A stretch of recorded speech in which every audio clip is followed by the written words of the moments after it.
The Subcommittee on Energy and Mineral Resources will come to order.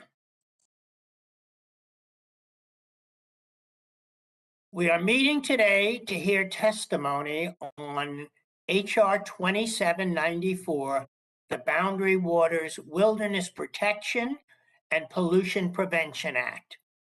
Under Committee Rule 4F, any oral opening statements at hearings are limited to the chair and the ranking minority member or their designees. This will allow us to hear from our witnesses sooner and help members keep to their schedules. Without objection, the chair may declare a recess subject to the call of the chair. Without objection, Representatives LaMalfa and Representative Fulcher are authorized to question the witnesses in today's hearing. As described in the notice, statements, documents, or motions must be submitted to the electronic repository at hnrcdocs@mail.house.gov. Members or witnesses experiencing technical problems should inform committee staff immediately. With that, I will begin my opening statement.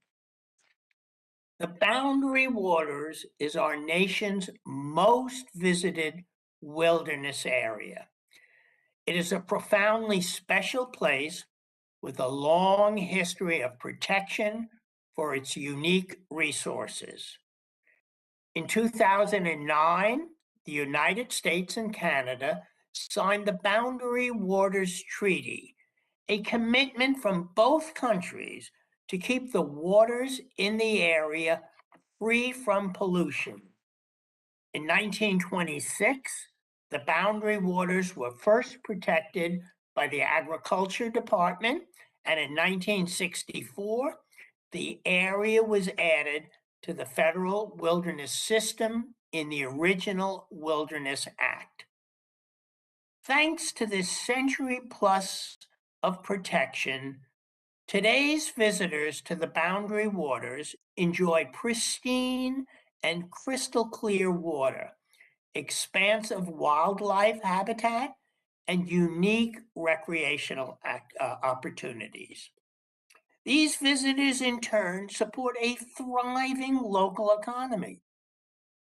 One independent study by a prominent Harvard economist found that increasing protections for the boundary waters would result in up to 4,600, that's 4,600, more jobs for the region and produce hundreds of millions of dollars in additional income.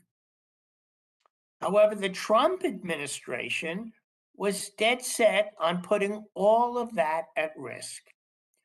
Shortly after coming into office, the Trump administration made it a top priority to expedite approval for a copper sulfide mine next to the boundary waters, despite years of work and scientific study after study finding that the boundary waters would be permanently damaged as a result of this action. Putting a copper sulfide mine right next to the boundary waters would be an environmental disaster. Minnesota has a long and proud history of mining, but this is not the same type of mining that people in the region are used to. For this type of mining, it's not a question of will it pollute, but simply when and if there ever will be a way to reverse the damage. In fact, the Trump administration was so scared of what independent environmental analysis would say about the proposed Twin Metals mine that it shut down a forest study review after nearly 2 years of study, public meetings, and thousands of public comments. Thankfully, the Biden administration has taken important and necessary steps to reverse these wrongs. The Forest Service and the Bureau of Land Management are currently conducting a nonpartisan scientific review of the impacts of mining in this region. They have accepted public comments and consulted with tribal nations. Just as the federal agencies are following their process, so are we. Only Congress has the authority to provide permanent protections for the boundary waters from the threat of mining, which is why we are here today to hear from experts on Representative McCollum's legislation.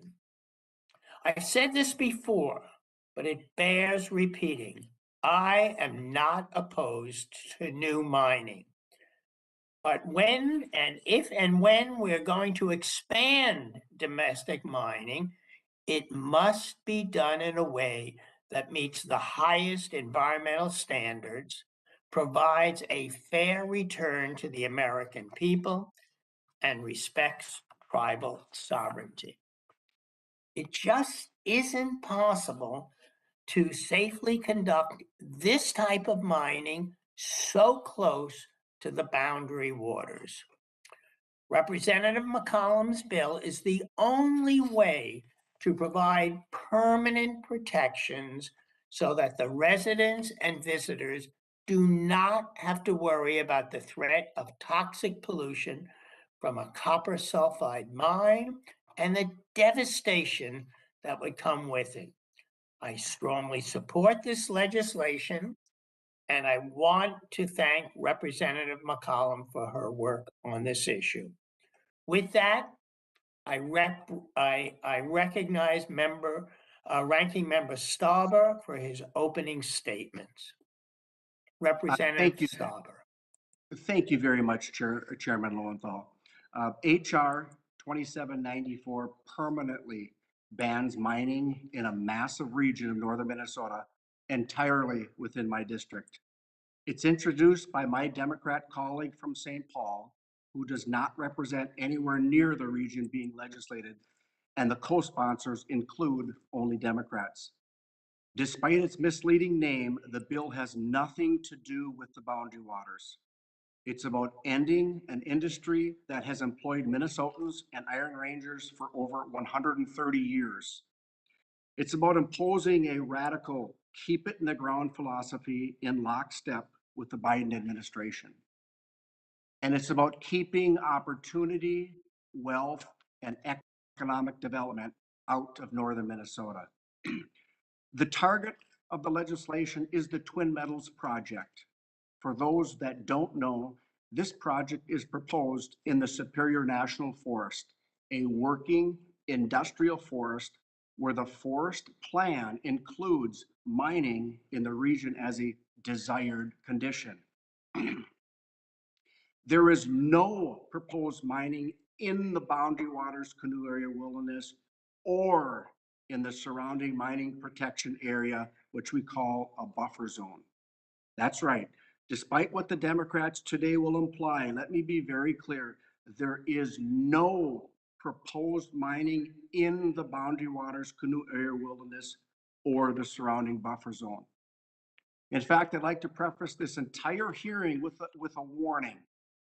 While I'm obviously happy that Joe Biden took down his poorly intentioned disinformation board, perhaps the topics we hear from my Democrat colleagues today would qualify as disinformation, because the proponents of this bill, both on the Democrat virtual dais and from the Democrat invited witnesses, will include half-truths, misleading statements, and opinions framed as fact throughout this hearing today. So I look forward to leading the charge on setting the record straight and hearing directly from Julie Padilla from Twin Metals. I am, however, very disappointed about the majority choosing to hold this hearing virtually. My constituents support mining and care about this topic, and I therefore came to Washington and the hearing room in person to highlight the bill's issues. The virtual hearings have become a tool for Democrats to limit participation. Full committee ranking member Westerman is unfortunately unable to join for this reason, and I would like to enter his statement for the record. For background, the Superior National Forest is on the east end of the Iron Range and is entirely in my district. Alongside our historic taconite reserves is the Duluth Complex, one of the largest untapped precious metal and critical mineral sites in the world. Northern Minnesota is uniquely positioned to develop the resources for America's supply chains. As the International Energy Agency has stated in its report that 6 times more mining is needed for our modern lives. My district alone contains 95% of America's nickel, 88% of our cobalt, and 75% of our platinum, and more than 1/3 of our copper. And Twin Metals held long-standing federal leases dating back to 1966 to mine a significant portion of those minerals in my district.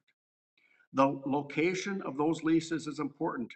They're in a region of the Superior National Forest where we have logging roads, we have hydro power resources, we have reclaimed mining pits, we have active aggregate quarries, and other mining companies hold leases within the withdrawal areas, and they're actively exploring and developing other non-ferrous mining projects. Despite what the bill's sponsor, the Democrat co-sponsors, and the Democrat witnesses today will lead you to believe, you don't have to bushwhack and portage your way to the Twin Metals site. And yes, it's in the same watershed as the BWCA. But guess what else is? An open pit gold mine just 40 miles north of my district in Ontario, Canada. My constituents have lived, worked, and played here for their entire lives, and the generations that preceded them did the same. In fact, if you'd like to visit, we'll drive you right up to the project site. Twin Metals has already signed a project labor agreement with the Iron Range Building and Construction Trades. One of the largest union construction projects in Minnesota's history was US Bank Stadium in Minneapolis, which featured more than 4 million union construction hours. Twin Metals will rival those hours, but because it's in a rural area, not in a Democrat represented district, it's disparaged and not celebrated. Twin Metal proposes 100% underground, state-of-the-art 21st century mining project. Julie today will detail how it would at least be net zero emissions, if not a total carbon sink, and feature the modern dry stack tailings methods. A leading international geochemist wrote as much in the Duluth News Tribune. But the Democrat witnesses today completely ignore the fact and don't even mention dry stack in their testimonies at all. But before any of that could be considered, Biden and Democrat mining opponents chose to ignore the environmental benefits and union construction hours and pull the leases, just like President Obama did with only 16 days left in his term. During the Trump years, Democrats on this committee continued to ask for the release of the political, partisan study started by the Obama administration. Yet, here we are years into a failing presidency and no release yet. The only way to properly evaluate all these issues is with a project-specific review. And Twin Metals had offered their mine plan, but Democrats refused to review it.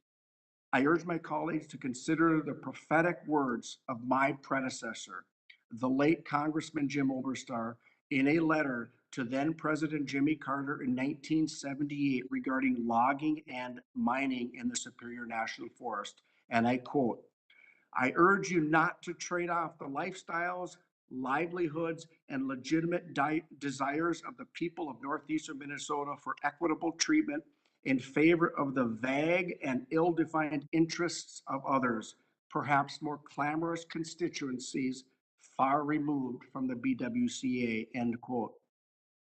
This bill permanently bans mining, It arbitrarily withdraws the region, a historic mining district, from accessing the metals that electric car makers and others so desperately need. The bill ignores the project's potential for environmental benefits and is being offered against the wishes of unions and families in Minnesota. I look forward to the hearing today. I look forward to debunking misinformation and providing the truth. Thank you, and I yield back. Thank you, Ranking Member Stauber. Is there an echo on this? Mr. Chair, I hear you fine. I don't know how others hear you, but I hear you just fine as normal. Good. I'm now happy to welcome our panel of witnesses. Thomas Tidwell served as our nation's 17th Chief of the Forest Service from 2009 to 2017, which was the culmination of over 40 years of public land management.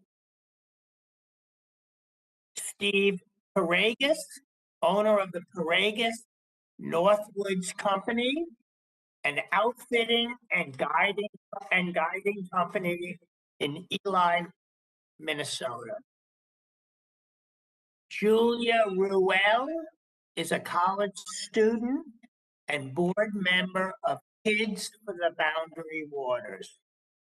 And finally, we have Julie Padilla, Chief Regulatory Office of Twin Meadows, Minnesota. Let me remind the witnesses that under our committee rules, they must limit their oral statements to 5 minutes, but that their entire statements will appear in the hearing record. When you begin, the timer will begin, and it will turn orange when you have 1 minute remaining. I recommend that members and witnesses joining remotely use stage view so they may pin the timer on their screen. After your testimony is complete, please remember to mute yourself to avoid any inadvertent background noise. I will allow the entire panel to testify before questioning witness. The chair now recognizes Chief Tidwell for 5 minutes of testimony. Chairman Lowenthal, Ranking Member Stauber, members of the committee. I join you today to express my strong support for H.R. 2794. This support for this legislation is informed by my direct experience with this issue during my time as Chief of the U.S. Forest Service.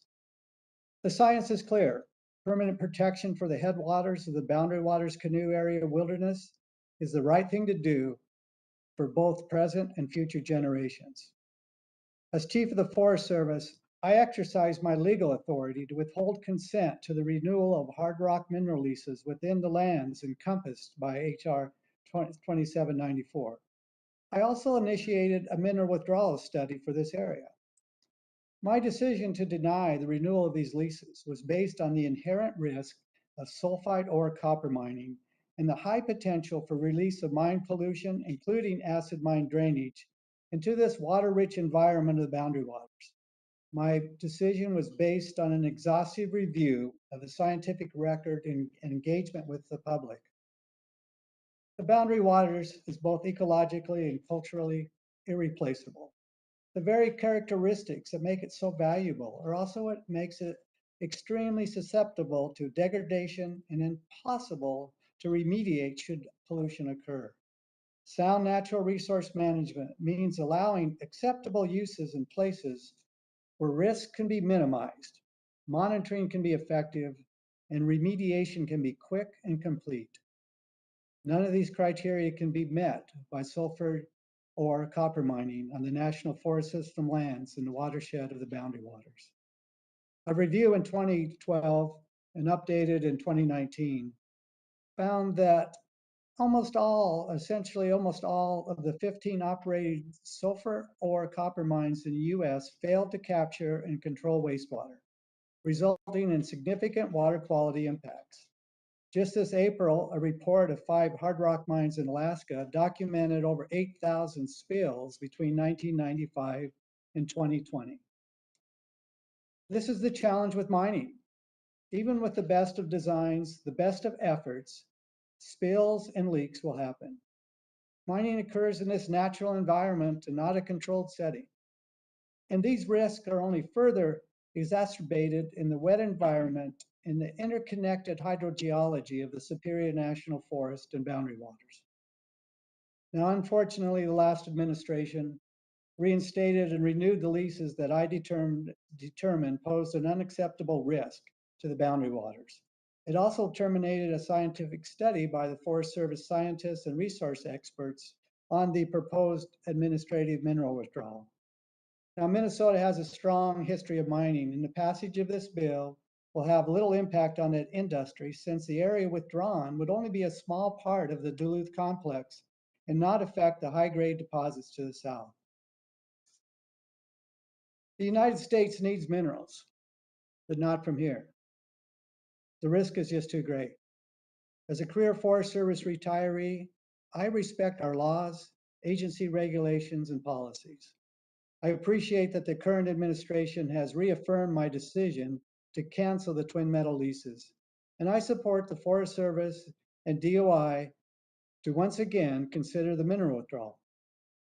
However, with what happened under the last administration, where my non-consent decision was reversed, and without due process, the mineral withdrawal study was stopped, it is clear that the boundary waters needs legislative protection to stop acid mine drainage from degrading the iconic values of this area.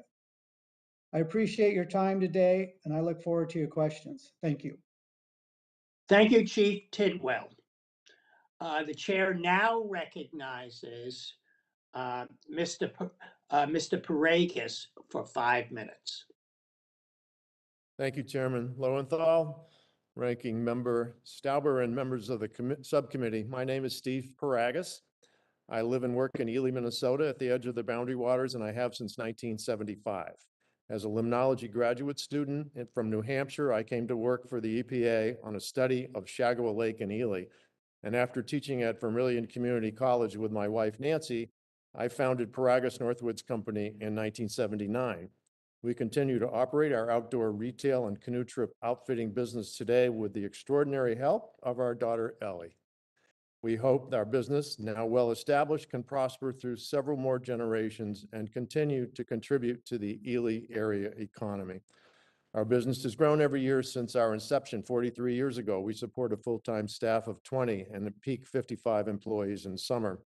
Our business, like hundreds of others adjacent to the boundary waters, can grow and prosper if the wilderness that supports us is sustained in its purest form. The Ely Chamber of Commerce calls the Ely region the last pure experience. Ely's exemplary reputation for wildlife viewing, canoe camping, and wilderness discovery has brought adventurers from around the country and around the world, and many return to live, build businesses, and eventually retire as a result of the halo effect tourism creates. Wilderness edge communities in America prosper, while rural America generally struggles. People come north for the quiet, the solitude, and the scenery. They move to the Northwoods for the safety and the social life of a small town. Our backyard is the wilderness, our front yard, one of the most prosperous and progressive little towns in Minnesota. Because all of that we cherish is threatened by sulfide ore copper mining, and because this is an open assault on our way of life, I speak in support of HR 2794, protecting the Boundary Waters watershed from pollution. Sulfide ore mining has never been done without great negative impact to the surrounding ecosystem. The impacts of acid mine drainage with heavy metal pollution gets worse where the climate is moist. In the arid West, watersheds have been polluted by even the most modern mines, each promising to use the best practices of today. A study from 2014 by the nonprofit Earthworks studied 14 modern sulfide ore mines in the West, representing 87% of all copper mines in the US. all showed significant pollution to their surrounding ecosystems by pipeline spills, tailings failures, and water collection and treatment failures. Most had multiple failures. The recent study of 5 Alaskan sulfide ore mines showed how toxic chemical spills were grossly underestimated in the environmental review process compared to what actually happened after the mines opened. The simple fact is that sulfide ore mining is a dirty business. Toxic chemical spills are common. Acid water leaches out of waste rock and tailings, and big disasters like tailings basin collapses have happened several times in the past few years. Mining companies exaggerate the positive when they're selling the public and never mention the negatives. Employees are replaced with robots controlled by technicians hundreds of miles away. Metal concentrates are shipped to China for smelting where it's cheaper, as Antofagasta, owner of Twin Metals Mining, does today with its mines in Chile. Our sustainable growth and prosperity would falter should a copper mine be permitted. A University of Minnesota Morris study found that 23% of area residents would consider leaving if a copper mine were to open in our region. A regional economic study by Harvard economist James Stock showed without doubt that given the Twin Metals proposed mine versus 20 years of no mining, the region's economy is better off with no mine. For outdoorsmen and women, the water of the Boundary Waters are what dreams are made of. Anglers dream of that steady tug of the walleye in the currents along the Canadian border and smallmouth bass rising to a fly over a reef at sunset. No place on earth has the concentration of 1,100 lakes in 1 million acres, and all without roads, planes, or motors, and in each lake the purest water, clean and clear and drinkable right out of the canoe. Residents today and millions of the yet unborn will seek the cleanest water on the planet, the cool of the northern summer, and the quiet of an unmolested landscape. What we have now in this place is what is becoming more rare, more valuable to the future than any commodity: clean water, untrammeled land, and a place to renew the spirit of nature. Naturalist, Ely resident, and renowned author Sig Olson put it this way: wilderness to the people of America is a spiritual necessity, an antidote to the high pressure of modern life, a means of regaining serenity and equilibrium. Join me and millions of Minnesotans who support HR 2794. Thank you. Thank you, Mr. Peragus. The chair now recognizes Ms. Ruel for 5 minutes. Thank you so much for holding this hearing for the permanent protection of the Boundary Waters. I was 8 years old when I first went to the Boundary Waters.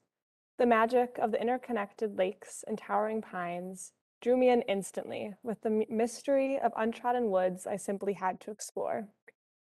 For the next 8 years, different combinations of my family or friends would join us for trips to the Boundary Waters every summer.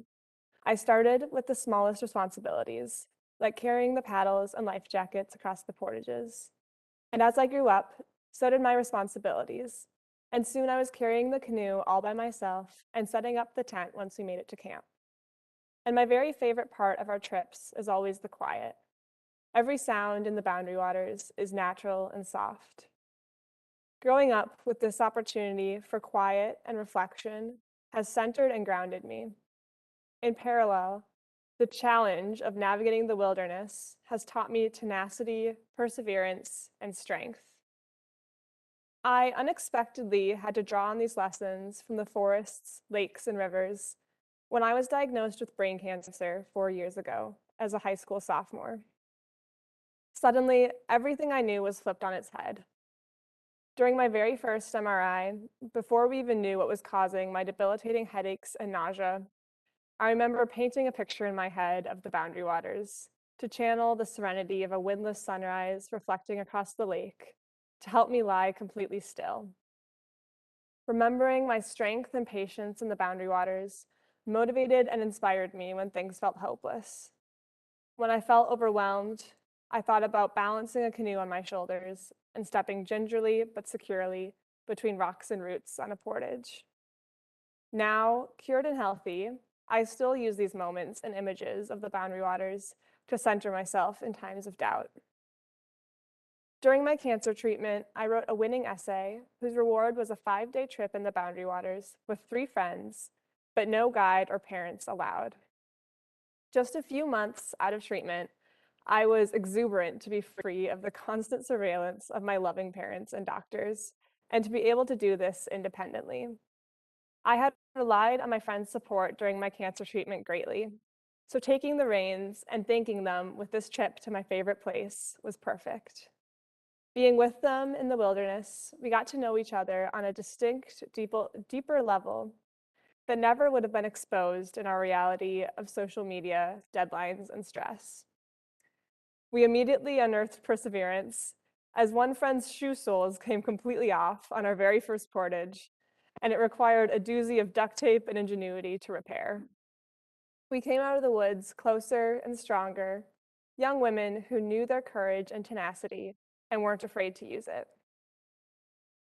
Since that first independent trip, I've led numerous parent-free trips with other groups of friends and cousins.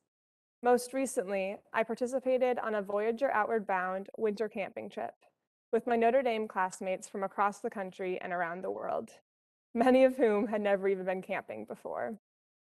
Winter camping in the Boundary Waters involves dog sledding and cross-country skiing across frozen lakes to sleep under the stars in temperatures of 20 degrees below zero, which was intense even by my standards. I look back at our trip with fondness because once again, the Boundary Waters brought us closer, melding us into a team that looked out for each other and held everyone accountable to their individual needs. I've seen the Boundary Waters transform youth from nervousness to confidence. Witnessing the awe of my classmates, it's clear that the moments experienced here are unique.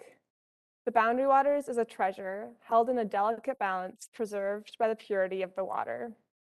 Our generation will have to deal with the ramifications of the choices the people in this room will make.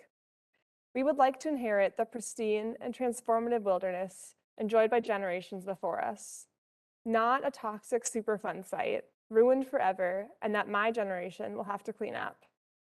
Please support Representative McCollum's bill, HR 2794, to protect the Boundary Waters from America's most toxic industry, so this treasure will remain pristine for all generations to come. Thank you so much. Thank you, Ms. Ruel, and for the courage to share your story with our committee. The chair now recognizes Ms. Padilla for 5 minutes of testimony. Welcome to the committee. Chairman Lowenthal, Ranking Member Stauber, and members of the committee, thank you for this opportunity to testify today. My name is Julie Padilla. I am the Chief Regulatory Officer for Twin Metals, Minnesota, a proposed mine that will deliver critical minerals for our country with no potential that the Boundary Waters will be impacted by acid rock drainage. As a homeowner in Ely, as a conservationist and ecologist, I share deeply in the goal of protecting the Boundary Waters and our surrounding environment. Despite its intentions, this bill actually risks the long-term environmental integrity of the Boundary Waters. The single most concerning threat to the region is not a modern mining operation, it's climate change. Rising temperatures and increased precipitation are threatening the balance between various species and their ecosystems, potentially turning the area into grassland and permanently changing the region. Wishful thinking will not stop climate change. Only action will. And that action must include environmentally sensitive, modern mining of our resources where they exist. The anti-mining rhetoric and policies of the past several decades have frankly put our country at risk. Electrification and clean energy technologies, which are heavily dependent on minerals, are essential to slowing climate change. Any action that limits the ability to safely explore and develop domestic resources will continue to delay our ability to meet these targets. The region where Twin Metals has proposed to operate and where the proposed ban will apply contains the vast majority of the United States domestic nickel, cobalt, and platinum group metals, and about a third of our country's copper. These are all materials that we need to produce at a significantly higher rate to take meaningful action against climate change. This bill will also harm our ability to secure American supply chains and strengthen our national security. Ongoing supply chain volatility has made it abundantly clear that we must become more independent as a nation, rather than continuing to rely on foreign sources for the materials we need. Wouldn't you prefer that the minerals that power your cell phones, solar panels, and electric vehicles come from a well-regulated American mine with top-of-the-line technology built by union labor? The proposed mining ban is not supported by available science, contrary to what the opponents will tell you, and it undermines the purpose of the regulatory process that is established in law and the trust in our government agencies to get it right. The existing regulatory process under NEPA and under our state process in Minnesota requires that we prove the science and data behind our mine plan. The U.S. Forest Service itself has even said that the only way to properly evaluate whether a project can operate safely is by the thorough review of a specific mine proposal, its location, and its surrounding environment. Opponents to mining in this region know that we can do this right, and that our mine plan will be protective of the boundary waters. That's why they have to push bills like this to stop the process before it starts. Our team at Twin Metals has devoted the last 11 years to developing a mine plan that specifically addresses all of the concerns that have been raised about developing a mine in northeast Minnesota. We are proposing an underground mine designed to have minimal surface impact and built with union labor. We have invested in the most environmentally responsible tailings management system with no dam and no potential for a dam failure. We are incorporating renewable energy, using an all-electric vehicle fleet, and our operation will be at minimum carbon neutral. Unique geology and the design of the project mean there is no potential for acid rock drainage, which is the entire basis of this legislation. Our project will not negatively impact the boundary waters. It cannot by law and it will not by design. This is exactly the mine that should be advancing in this area. We are not asking for a permit to mine tomorrow. We are asking that this mine plan receive the scientific environmental review prescribed in law. That review will assess whether our proposed plan holds up under scrutiny. The blunt instrument of this proposed law does not recognize the technological advancements of the last several decades in mining. It does not recognize the imperative to marshal all available resources to combat climate change. It relies on a study that was never intended to support the conclusions opponents attempt to draw. It fails to acknowledge that there are non-ferrous mines that have gotten it right, and it undermines confidence in our nation's own regulatory system. Ultimately, if this bill becomes law, it will prevent scientific inquiry. This is the wrong legislation at the wrong time. I therefore respectfully urge this committee not to let myths and slogans lead Congress to impose a one-size-fits-all outright ban. The challenges we face today call for tailored solutions.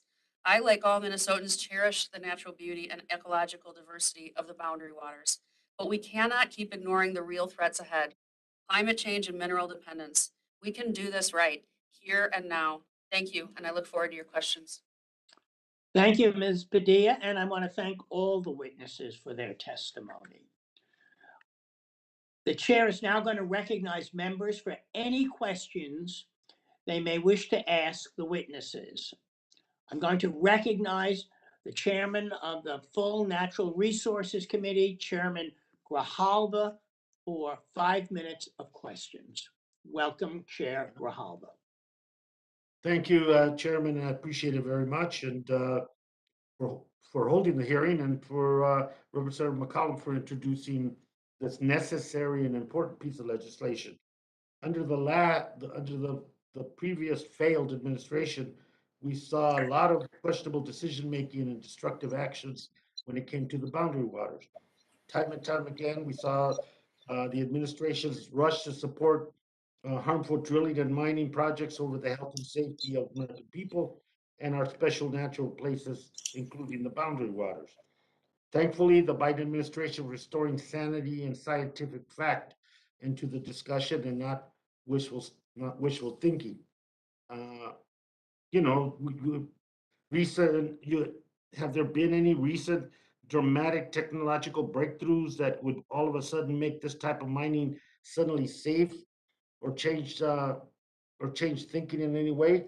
I asked that question to Director Tidwell because I think that is one thing we hear over and over again, that it is so different, so tailored, so specific, that these new technological breakthroughs make it as safe as possible. And I go along with that question is the claims by Twin Metals project design that it eliminated the risk of acid rock drainage. Those to me are key points, and if you don't mind, I would, Mr. Tidwell, if you could respond to those.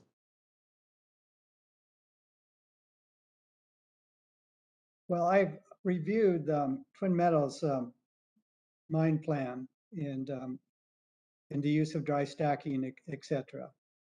But from my perspective, on the experiences I have and with the knowledge that I gained from the U.S. Forest Service, that there's no way that it can eliminate all risk. It's a very water-rich environment, and it's the surface water and groundwater is connected. And so anytime you expose sulfide or rock to air or water, it has the potential to release acid mine drainage. And in that environment, I just can't imagine under any scenario that you could guarantee that that would never happen. And also, there's unknown situations that are going to occur. It was mentioned that climate change. It's hard to predict what type of weather events, disturbance events we're going to have in the boundary waters in the future. All indications that when we have storms, they're going to be more severe.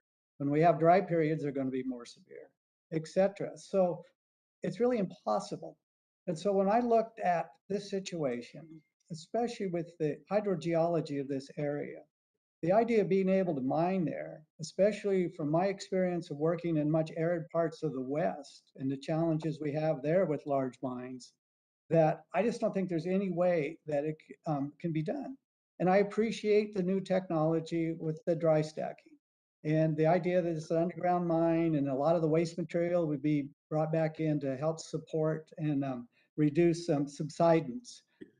However, my experience is that is still a high potential for that. And once it happens, that's the problem. How are you going to remediate this once you expose this into the water? How are you going to reduce, bring the pH back? How to prevent the damage to vegetation fisheries? So that's the concern that I have. And I appreciate new technology, but I just don't see how any way you can say absolutely it will prevent acid mine drainage from occurring.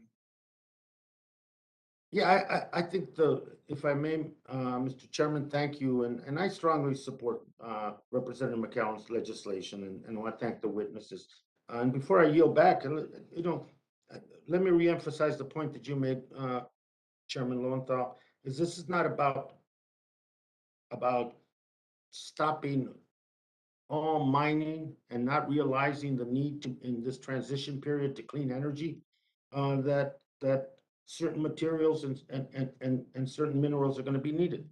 Nobody's denying that.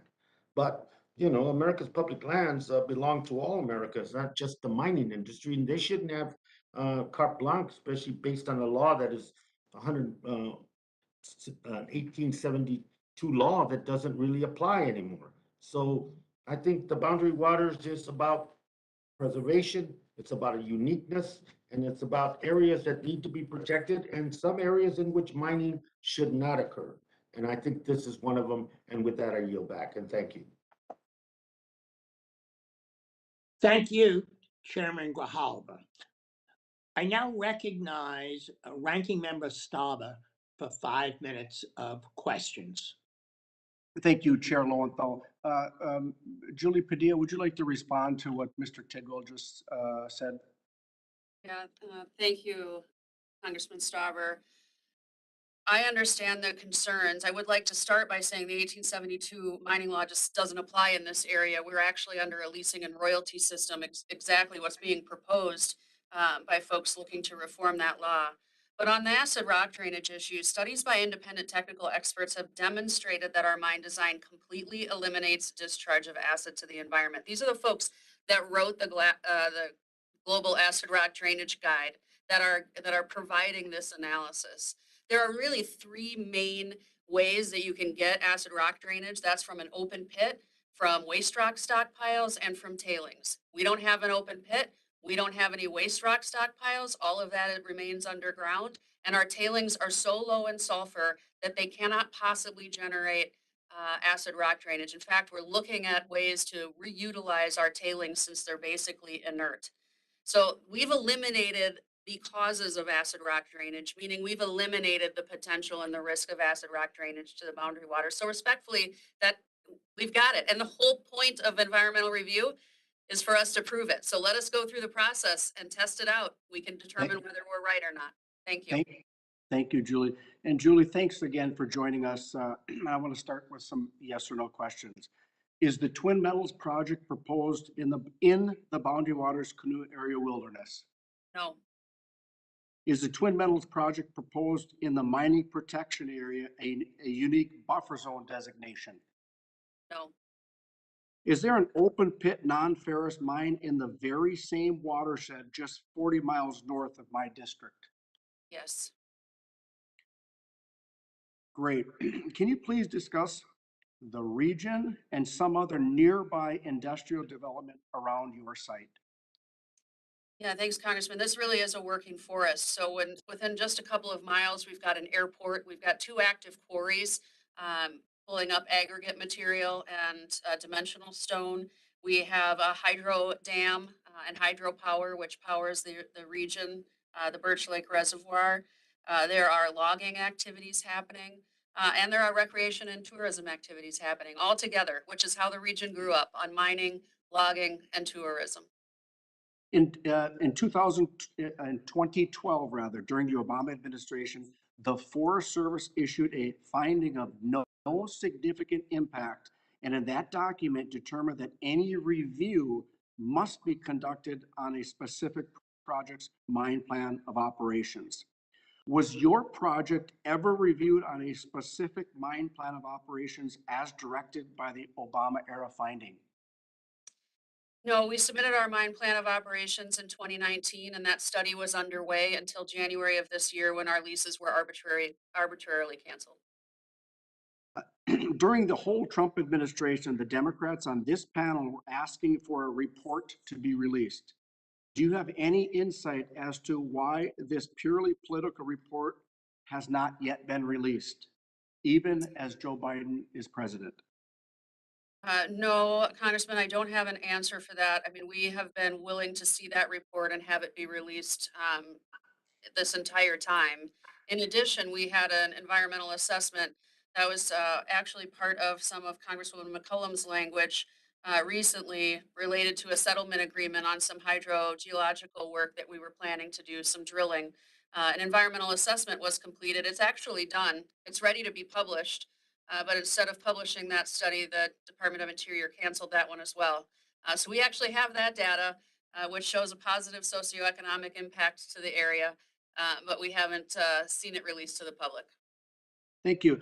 Can you briefly describe what a project labor agreement is and who benefits when Twin Metals signs one with the Iron Range Building and Construction Trades? Yeah, we all benefit when we sign a project labor agreement. The company benefits and the region and the union workers benefit. For us, we are committing to utilizing union labor for the full construction of our mining operation. And that helps us. We are ensured that we're going to get the best trained labor, the best workers in the country, frankly, our Minnesota union workers. So we get that benefit, and the union members know that they're going to get livable, deserving wages, and that they are going to be able to work together to construct this mine. Thank you. Mr. Chair, I'd like to enter into the record this letter from the International Union of Operating Engineers explicitly opposing HR 2794. Thank you, and I yield back. Without objection, that will be entered into the record. Thank you, Ranking Member Stauber. I'm going to recognize now myself for 5 minutes of questions. Ms. Padilla, I am very confused about your testimony. In your oral testimony before this committee, you are saying that there will not be any problems with acid rock drainage. And in the written testimony, you submitted actually 2 versions of testimony to this subcommittee. And you seem confident that what you've said orally is the same as what you've submitted. And in the first testimony that you submitted to the committee, you stated there is no potential for acid rock drainage. Emphasize the no, underline. The no was bolded and underlined. It was pretty unequivocal. But in the second draft of your testimony that you submitted to this committee, you omitted that line. That was the only change. What are you saying? That you don't want to be on record for the potential for acid rock drainage? Is this a stunning admission that there potentially could be acid rock, and you do not want to be on the record for saying that there is no acid rock drainage? Please let the committee know which is the correct message, since you are sending two messages to the committee. Thank you, Chair Lowenthal. I sent one message to the committee, if read in context, and certainly there were other changes in the other version that I had asked to replace the first version that I sent along. There is no risk of acid rock drainage to the boundary waters from this project. There is zero risk to the boundary waters from acid rock drainage from this project. So Then why did you submit the second draft that eliminated that statement? There were multiple changes in that document. I'm not asking about multiple changes. I'm saying, why did you eliminate that statement? We didn't eliminate it, we just reframed it. Well, that's not what the committee and what we see in your testimony. It seemed pretty clear to us. It was not reframed or eliminated. Which brings me to my next question. To other witnesses about this issue. Chief Tidwell, Minnesota has had a long history of mining, and many communities are rightly proud of this heritage. But are we talking about the same type of mining here? What's the difference between the mining that has historically been done in this region and what is being proposed by Twin Metals? One of the big differences is the hydrogeology of the boundary waters and the watershed of the boundary waters versus where the other mining occurs in the state, and the risk from sulfide ore. And I'm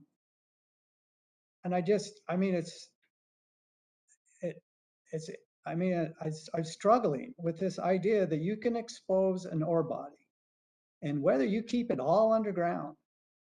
When you look at the type of terrain we have up there in the boundary waters, the amount of water that's on the surface, and the interconnectedness between surface water and groundwater, that you can guarantee there's no faults, there's no cracks, there's not going to be a failure of any sort, a collapse, a cave-in, because even though you followed the best advice on the ratio with pillars to surface.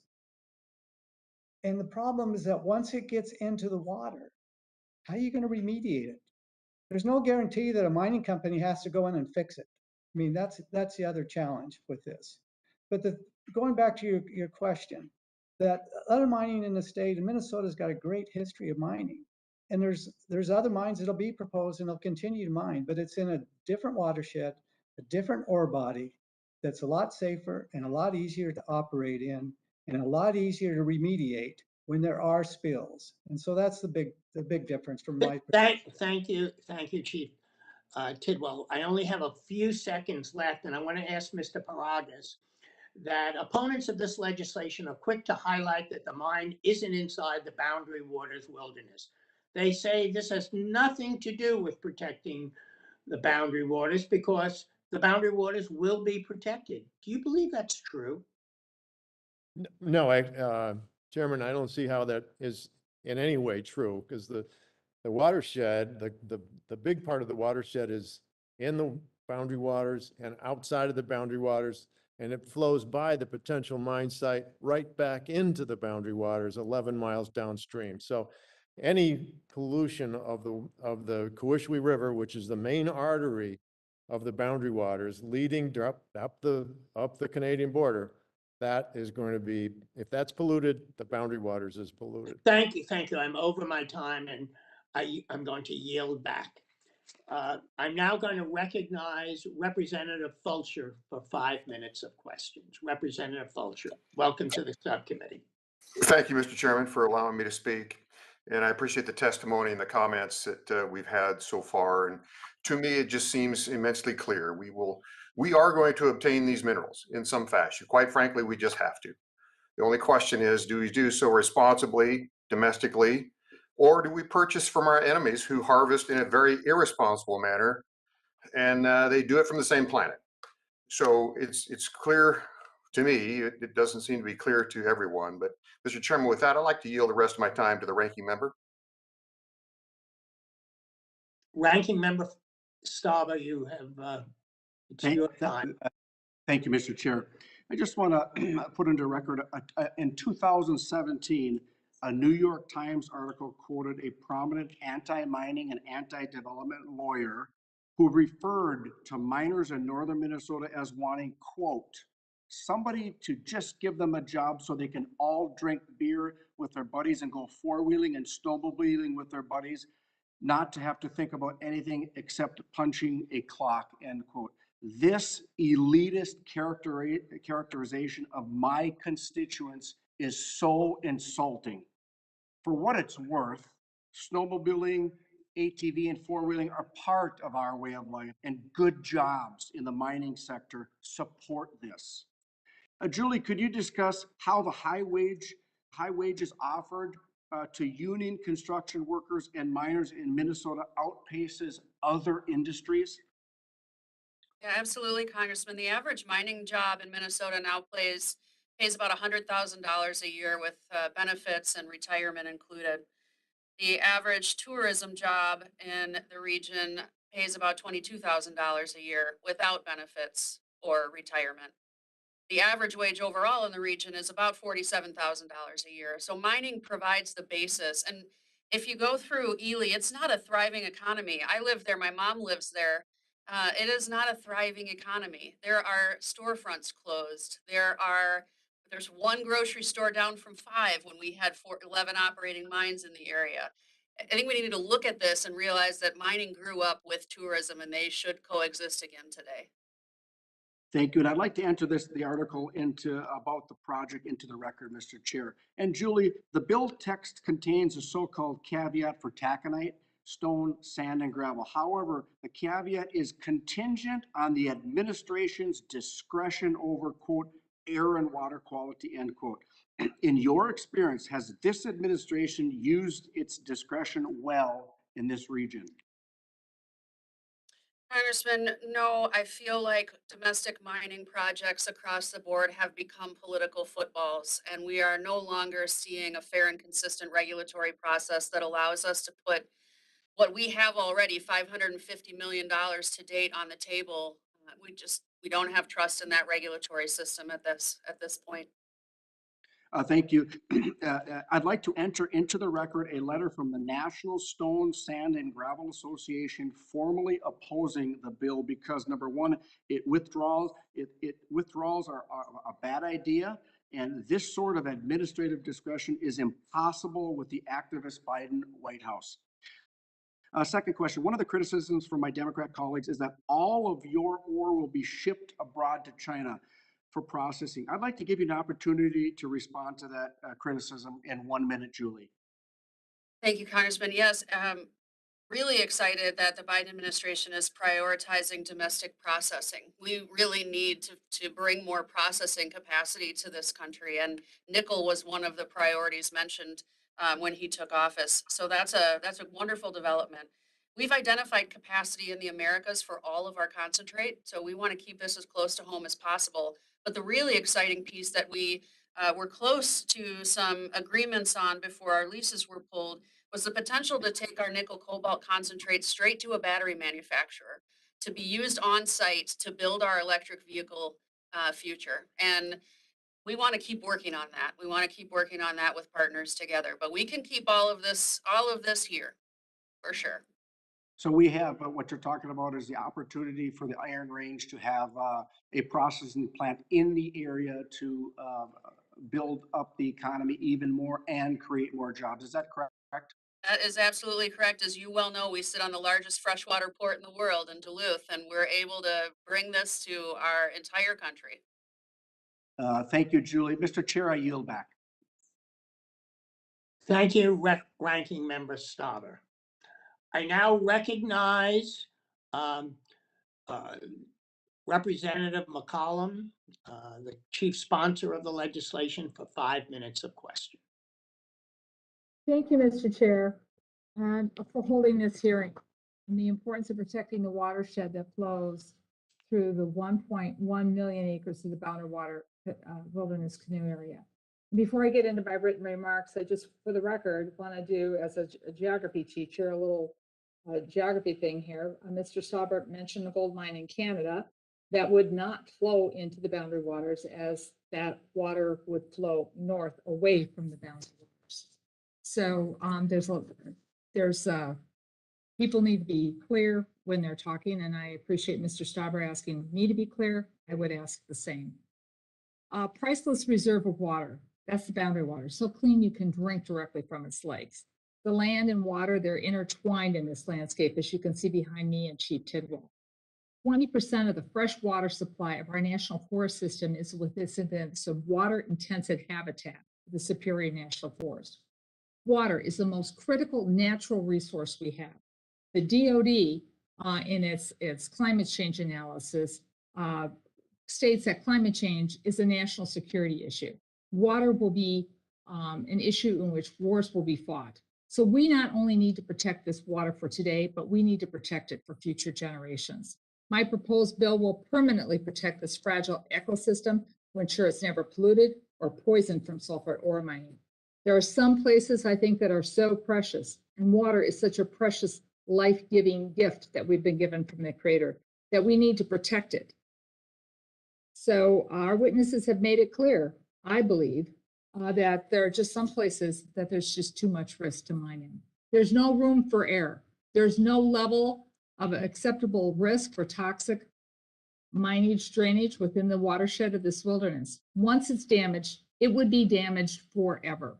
What the Forest Service determined in 2016 under former Chief Tidwell is when they denied the consent for renewal for the two expired copper sulfide ore copper mine leases in the BWCA watershed, they concluded that copper ore mining could cause serious damage to this unique, iconic, irreplaceable wilderness. That was a science-based decision, looking at the hydrology of this area, the biodiversity it supports, clean water reserves.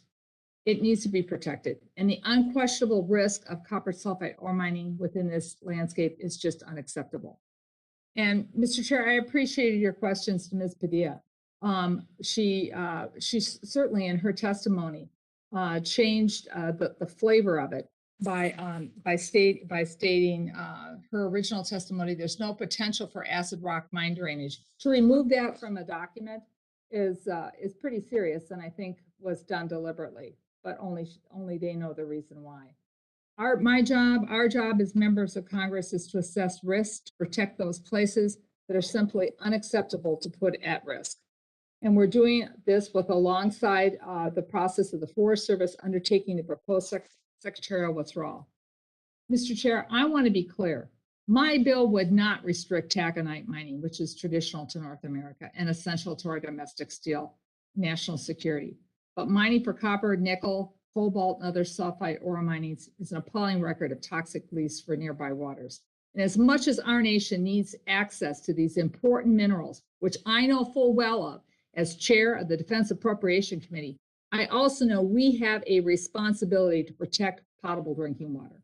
We cannot trade off the value of our clean water. So, Mr. Tidwell, climate change, you touched on a little bit. Copper soil mining, you touched on a little bit, the gray thread it has to the Boundary Waters Canoe Wilderness area. Could you explain how this area is kind of like a sponge? You can't control it. Water's going to flow where water's going to flow. Well, and as we've already shared with the groundwater and the surface water being interconnected, in that anytime there's going to be any exposure of sulfide ore, there's that potential for it to get into the water system.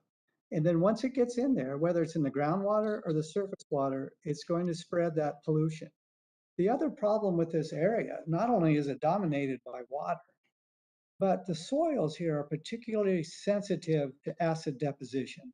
they lack the carbonate bedrock that would provide a buffer. So anything that gets into the system there, it's going to be very difficult to neutralize it. And then the other thing, the water, it's so pure. It's going to be very difficult for it to be able to handle any additional impacts versus some of our other more polluted waters in this country. So when you look at the hydrogeology of this area and you expose ore, sulfide ore, when you expose it, it has the potential to release this acid rock drainage. The risk is just too great. And when I made my decision, I followed the processes, I followed our regulations that gave me the authority to be able to look at this situation and make a determination not to consent to those leases. That is part of our process. The other thing I wanted to also mention, because it's been brought up that we didn't follow our process, is that I also initiated 4 other mineral withdrawal studies while I was chief of the Forest Service. And 3 of those went forward and were completed. And 2 of them have actually now been legislated.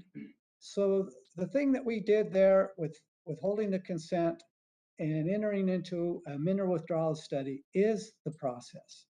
And it's too bad it didn't get completed. I wish we could have completed the study back in 18 and we'd be Chair having. Tidwell, can you just complete your testimony? You've gone over the time.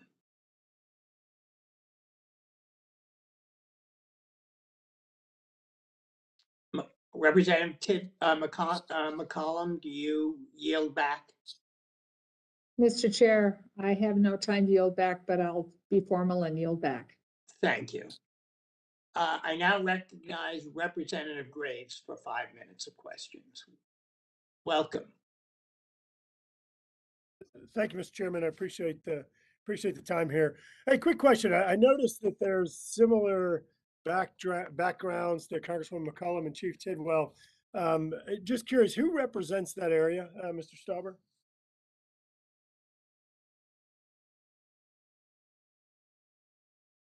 Yeah, Representative Graves, I represent that area. Thanks. You know, I always find it fascinating the way people come in and try to represent areas. We've seen this with Anwar in Alaska and Gulf fisheries in Louisiana, where other people come in and try to represent an area where they've already had constituents that have elected their representative. Look, Representative Stauber represents this area. This is his job. He took an oath of office to represent these people. It is fascinating to me that the same people that I see here testifying today are the ones that are out there claiming that climate change is an existential crisis. Yet the very areas that have the critical minerals, the rare earth minerals that are needed for renewable energy production, you are stopping or shutting down. The energy policy of the United States today is no. It's no to everything. It's no to oil and gas. It's no to nuclear. It's no to solar. It's no to wind. No isn't an energy policy. The Biden administration says that there's a 50% growth in energy demand globally over the next 28 years. Have we not learned anything from Ukraine? We're going to continue to say no in the United States and just be entirely dependent. Guess who has these resources that we're now shutting down? Guess who has them? China, Congo, Russia. Which one of those do you want to help out? Which one? And so you're in your mind, it's a trade-off of we either trash the environment or we shut this thing down and buy from other countries. Those are false choices. The reality is that there are other options available. And Mr. Stauber has made this pretty clear. He represents the area. Do you really think that he wants this place to be trashed? Look, you know, there was an interesting, I agree with a Democrat senator on this one. There's an email that got released that former Minnesota Senator Klobuchar sent to Chief Tidwell, to you all at the then Obama administration's Department of Agriculture. He said, she said, excuse me, when you guys leave and are out talking about a job message for rural America, I'll be left with the mess and dealing with the actual jobs. And she's responding to the decision to shut down the mine. And she said, but you guys got a good story out of the New York Times. She said, it should have been handled through the normal process. It wasn't. She said, I still don't have answers to my questions. I asked them in writing in July. This email was sent in December. So I'll just cut to the chase. And she said, I repeatedly expressed concerns about using this lease denial process after they had had the leases for years. Sally Jewell, who was then Secretary of the Interior, actually said publicly what would happen before comments were even submitted and deliberations made, which is known, Chief Tidwell, as pre-decisional. It's illegal. Finally, she says, I truly believe a thorough EPA review would have told us if it's safe or not, but other considerations ruled. I'm not for or against this project, but I just wanted a fair process based on science that told us the truth. This is not how this feels. I agree Will with the the gentleman Democrat yield senator. as he's I will supported by yield my senators? remaining time to Mr. Stauber. Well, Mr. Stauber yield. I think the Senator Klobuchar would want to be straight on the record that she supports the study. Uh, Would she not, Mr. Stauber? Thank you, Mr. Graves. I think that Senator Klobuchar was referring to how the process was cut off at the knees without going through what we want to go through to find out if it can be done safely. And I think, Julie, would you comment on Senator Klobuchar's comments, and then and anything else you want to comment about Representative Graves? You got 20 seconds. Yeah, I simply agree that the best way to resolve this controversy is to analyze our mine plan of operations. This question has been hanging out there for a while. Can we do this safely? We'll analyze an actual mine plan of operations and we will get the answer. Thank you very much, and I yield back to Mr. Graves. You're back. Thank you, Representative Graves and Stauber. I now recognize Representative Dingle for 5 minutes of questions. Thank you, Chairman Lowenthal and Ranking Member Stauber, for convening today's hearing to continue discussion around protecting public lands and waters while also responsibly increasing domestic supplies of critical minerals.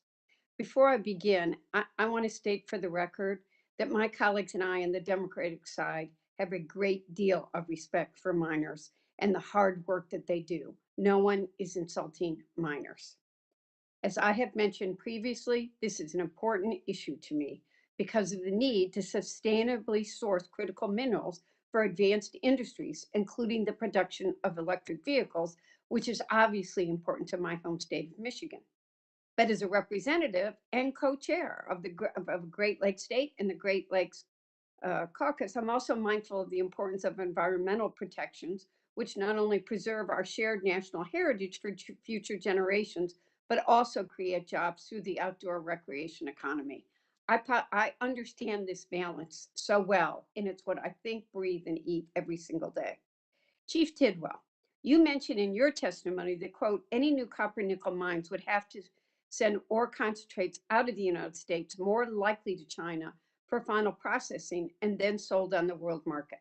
Can you expand on this? Why would China continue to play a role in refining critical minerals produced in the United States? It's And my be brief. understanding. It's my understanding, based on my experience with working with proposed copper mines down in Arizona, that they would have to ship their ore concentrate out of the country because our copper smelter capacity is at full maximum use in this country. And so that was my understanding also with anything up in Minnesota, that whether it could maybe go to Canada or someplace else. But it's my understanding, and I can be corrected on this, but based on everything I know and I've heard, is that there is no additional copper smelting capacity in this country. And so the ore concentrate would have to be shipped to a different country. And once that happens, it's no longer a United States ore. It just is part of the global supply system and can be shared and sold everywhere. So, that was where I'm coming from in my point. Thank you. Ms. Padilla, your written testimony also spends considerable time discussing minerals and national security, which I agree with you is a national security issue. And I don't want to be 85% dependent on China for minerals for our batteries. Can you guarantee that if this mine were to ever be built, none of the minerals would ever be shipped overseas? Yeah, Congresswoman, I think you're highlighting one of the policy issues that has been the core of this administration's platform is that we need to increase domestic refining capacity here in this country because of exactly the issue you're highlighting. And hopefully some of the funds that are being invested right now in critical minerals will go towards that exactly. We have identified capacity currently to refine all of our materials in Canada and North America. I don't know when we will be in operations because we are now in litigation and we will have to go through environmental review and permitting after that. So at this point, I can tell you that there's capacity available. I am hoping that by the time we are in operations, that this country has solved decades of bad policy around this issue and is domestically refining and recycling these metals here for use. I hope that that's the case. Refining is a fundamental part of critical minerals Yes. supply chain that we can't lose sight of. In fact, the Biden administration's 100-day supply chain review found that China controls an estimated 85% of the rare earths refining. This is something we have to work on. Chief Tidwell, someone with an extensive career as a federal land manager, do you agree that we can, in fact, meet our nation's climate goals, including vehicle electrification, without sacrificing special places like boundary waters?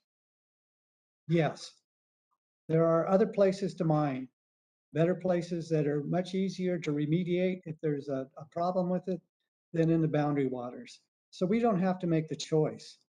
And I think that's what's so important today for us really to think about that, is that we need to look at a more of a national perspective on this, about where we need to get minerals and who do we need to continue to work with. I think it's essential that we maintain our allies and to be able part of the global trade market.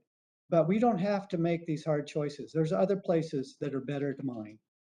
Well, I want to thank you for that, but I think we all do need to work on this together. I want to note that we have received conflicting information from Twin Metals about the safety of the proposed mine.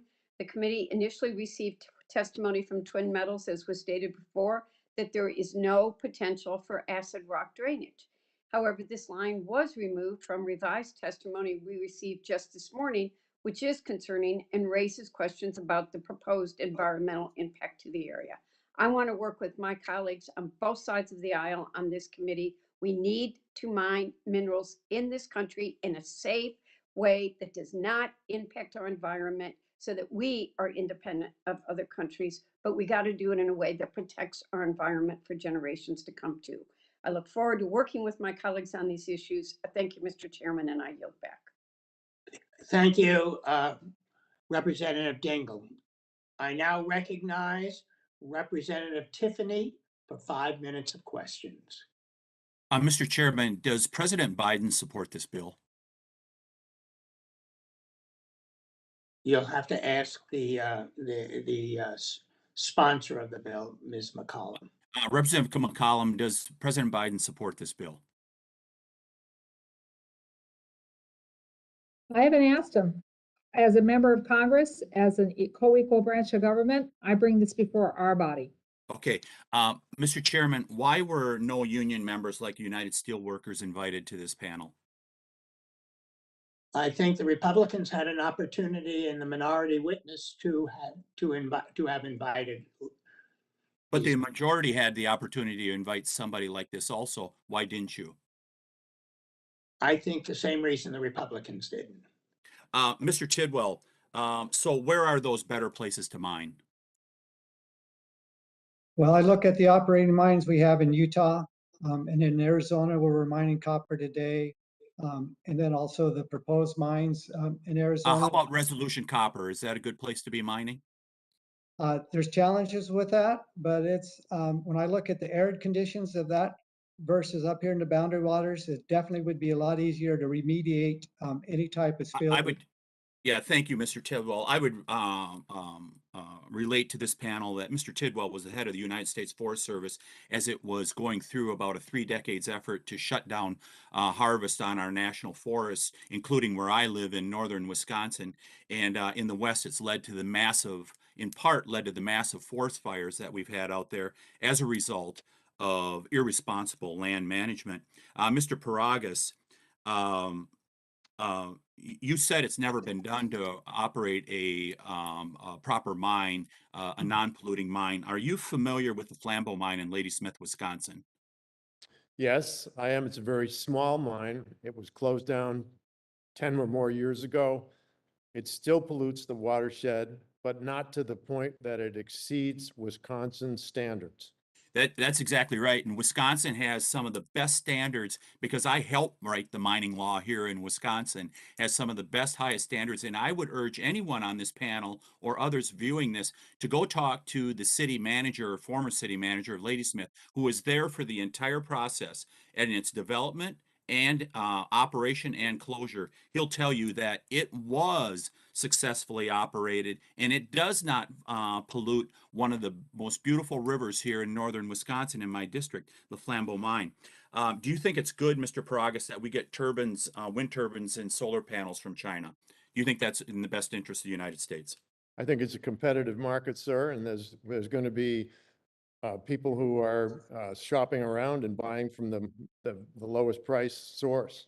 So you support getting those windmills and turbines and solar panels from China. I would just point out to you, you run a wonderful business, it sounds like. I did too. It was called Wilderness Cruises up in the willow flowage of northern Wisconsin. And without industrial businesses like the paper industry in northern Wisconsin, we would not have had we would not had a viable operating business. And I would say to you, because I did thorough review of the customers that we had, we needed to make sure that we had good operating businesses. Ms. Ruel, if you knew slave labor produces turbines, those wind turbines and solar panels that everybody's talking about, would you support getting them from China? If you knew slave labor produces those, Ms. Ruel. I would never support slave labor, but that doesn't mean that we need to sacrifice our land here. So anyhow, if it's a choice between producing it here in northern Minnesota or getting it via slave labor from China, what would your choice be? I don't think it's relevant to be debating whether slave labor is a good thing and pollution of this place is a good thing either, because there are other options excluding those two. Ms. Ruel, I appreciate it. I'm going to let you off the hook on that because those are the kind of decisions that we have to make. I think it's really important. I think it's irony alert here that the author of this bill in St. Paul, Minnesota, one of the largest companies in that city, is called 3M. 3M stands for Minnesota Mining and Manufacturing, and that mining comes from northern Minnesota, and it'd be nice if it would continue to. And I would point out some tweets here from the author of this bill. Electricity costs are now, there's a proposal by Xcel Energy to go up 21%. She's saying it's cheaper getting it from renewables rather than coal and natural gas.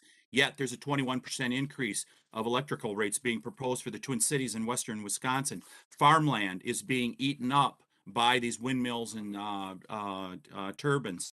And then also, regards to national security, I would point to January 20th of 2021. She talks about the invasion of Ukraine. That's the day that Vladimir Putin knew he could be the aggressor in Ukraine, when America decided it was not going to be energy independent. This is all about job security, economic security, and national security. And if we choose not to mine with our resources, utilize our natural resources in the United States of America, you can expect to see an America in decline. We see now with President Biden. I yield back, Mr. Chairman. Thank you, Representative Tiffany. And I want to thank all the witnesses for their testimony and the members for their questions. I believe we've had a healthy and robust. Mr. Chair? Yes. Representative LaMalfa is on. Is he back now, Representative LaMalfa? He had left the hearing. Yes, sir, I'm here. All right, Representative Lamalfa, I'm going to recognize you for 5 minutes of questions. I've been here the whole time, Chairman, just with the video off, listening in. So thank you for the opportunity to be on today. Absolutely, Representative Lamalfa. Okay. Member Stauber. I just wanted to underline comments recently on the copper smelting situation we have. So if we're able to produce these materials in America, priority materials, as the big shift is being hell-bent on going to electrifying everything, taking natural gas appliances out of homes and replacing automobiles and trucks and tractors and everything else. We're going to have to get this material from somewhere. But it was brought up like, well, we'll all have to be shipped somewhere else, go onto the world market, etc. So maybe Julie Padilla, would you touch on that for me? Like, where is the copper smelting? Why is there not more copper smelting and processing done in the United States? What has been the source of taking that away? Because I think we used to have a pretty sizable industry in that. Yeah, it's a really good question, Congressman, and I think this goes back to multiple decades of policies that have really been driven by NIMBYism, the not in my backyard movement. Folks that are frustrated by potential impacts. And frankly, when we talk about the need to address more processing and recycling in this country, we are going to have to take on some of the environmental justice issues that have surrounded where these types of facilities have been located to date. Yeah, fascinating, because we all seem to want these things. We just want them to come from somewhere else. We'll put these nasty mines in other countries. I hear time and again, Mr. Tidwell, it's like, well, just not this mine in this area. Where do you suggest we place our next mines? Mr. Tiffany touched on that. Where do you suggest we place the next mines? You were talking about the arid West being unideal. Is there any mines that we could open to this country that are meet your specs, sir, at this point? Well, while I was still chief, we moved forward to make approval on the Rosemont mine in Arizona is one.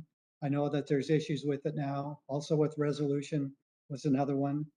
There's also the capacity from the existing copper mines in the smelters that are operating, the amount of like copper that we export. So if we need more smeltering capacity, well, that's something that as a country we should pursue it. But Well, if we there is, need regulations that are reasonable towards doing that. Mr. Chairman, I'd like to yield the rest of my time to Mr. Stauber, who's worked very diligently on this mining issue. As a farmer, I see we either have to raise things in the fields, we have to cut timber in the forest. I wish Mr. Tidwell had been more enthusiastic about that there, or we have to mine them in order to produce what we need. Mr. Chairman, I'd like to yield to Mr. Stauber.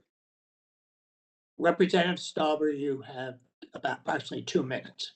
Thank you, Mr. Chair. Thank you, Representative Lamalfa. I would really like to say that I appreciate Representative Debbie Dingell's comments on that we need to mine these minerals in the United States. For instance, Ford Motor Company, gas-powered Ford trucks take about 350 computer chips. Electric Ford trucks, F-150s, take over 3,000. And we want to make those using the minerals mined here in the United States. I will, Representative Tiffany talked about union members on this call. If I may, Mr. Chair, I would like to put into the record Jason George from Local 49ers, who testified a year and a half ago on this same subject. I would like to have his comments put into the record for this hearing as well. If you Without would. objection, they will be entered into the record. Thank you. And then, Julie, one last question. While this administration claims to consider domestic mining twin metals as currently not a covered project under the Federal Permitting Steering Improvement Council, can you please detail the feedback you received from this administration when you applied to join the council? Yes, Congressman. First, I just want to clearly state for the record that this project provides zero risk of acid rock drainage to the boundary waters. And frankly, I'm kind of surprised by questions about multiple edits that were made to a document. It seems like an odd line of questioning, but I will clearly state that again, no risk of acid rock drainage to the boundary waters. And I would suggest you read the entire document to get that context. Finally, Congressman Stauber, We were told by the administration through back channels that no mining project was going to be allowed to utilize Fast 41 to progress a mine project under this administration, which is amazingly unfortunate because it's both transparency for the public as well as parameters to keep a project moving forward in a consistent and fair fashion. Thank you very much. And I will just say, Chairman Lowenthal, I really appreciate, number one, our friendship, and number two, you holding this hearing today.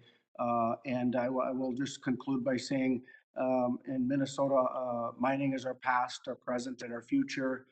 And our future is bright, and the Iron Range will lead that bright future. Mr. Chair, I yield back. Thank you. And again, as I say, I want to thank all the witnesses, the members for their questions. And as I said before, I think we've had a robust and a healthy discussion on these issues. The members of the committee may have some additional questions. Mr. Chair? Yes. You know, if I may, I just want to add a couple of things into the record, if you will oblige me for 1 minute. Absolutely. Okay, so in closing, the bill remains an attack on livelihoods in northern Minnesota, but don't just take my word for it. I'd like to enter into the record the following statements and letters in opposition to this withdrawal. A joint statement from Representatives Emmer and Fischbach, International Union of Operating Engineers, Local 49, Laborers International Union of North America, Laborers International Union of North America, Minnesota and North Dakota, Minnesota Building and Construction Trades Council, North Central States Regional Council of Carpenters, and Minnesota Pipe Trades Association, and a letter from Republican, Democrat, and Independent Minnesota State Senators and Representatives Eichhorn, Tomasoni, Bach, Eigel, Lewick, Lissegard, and Eklund, and Range Association of Municipalities and School, Area Partnerships for Economic Expansion, Jobs for Minnesotans, Mining Minnesota, National Mining Association, National Sandstone and Gravel Association, and Twin Metals Minnesota.